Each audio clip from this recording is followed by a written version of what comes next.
ఉంటాయి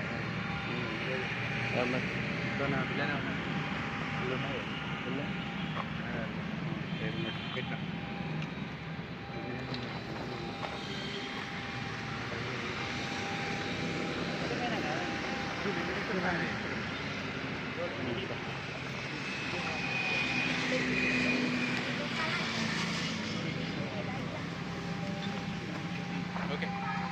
చెప్పండి. ఇలా నేను అడుగుతా ఉన్నా ఇవాళ కాకతీయ మెడికల్ కాలేజ్ ప్రిన్సిపల్ గారిని,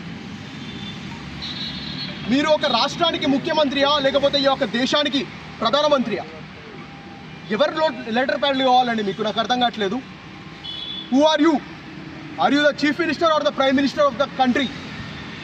లోకల్ ఎమ్మెల్యే లెటర్ ప్యాడ్ తీసుకురండి, లేకపోతే ఒక ఎంపీ లెటర్ ప్యాడ్ తీసుకురండి, అప్పుడే మీకు అపాయింట్మెంట్ అనేది వస్తుంది అని చెప్పడం జరుగుతున్నది. దీన్ని తెలంగాణ యువజన కమిటీ నుంచి తీవ్రంగా ఖండిస్తున్నాం. ఇవాళ బయటున్న పిఏ ఎవరైతే ఉన్నారో కాకతీయ మెడికల్ కాలేజ్కి సంబంధితమైన ప్రిన్సిపల్ పిఏ గారు, ఆయన గారు అరాచకాలు మామూలుగా లేవండి. లోపలికి పంపడానికి ఆయన్నే ఒక ప్రిన్సిపల్ లాగా ఫీల్ అవుతున్నాడు. అదేంటో నాకు అర్థమైతే లేదు. ఇవాళ తెలంగాణ రాష్ట్రంలో అడ్మినిస్ట్రేటివ్ పరంగా వివిధ చట్టాలు తీసుకురావాలి. ఆ ప్రోటోకాల్లు ఏవైతే ఉన్నాయో అవి దయచేసి కొన్ని మార్పులు చేర్పులు చేయాలని కూడా ఈ యొక్క మీడియా సమక్షంలో నేను తెలియజేస్తా ఉన్నా. ఇవాళ మాజీ ముఖ్యమంత్రి వర్యులు కేసీఆర్ గారు వరంగల్లో 24 ఫ్లోర్ల కొత్త ఎంజిఎం హాస్పిటల్ అనేది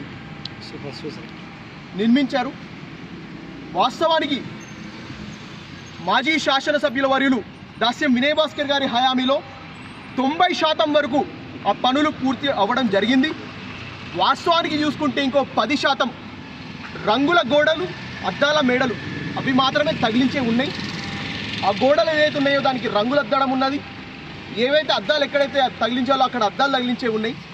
ఇవి వేయడానికి ఇవాళ కాంగ్రెస్ ప్రభుత్వం వచ్చి దగ్గర 3 సంవత్సరాలుగా వస్తున్నది.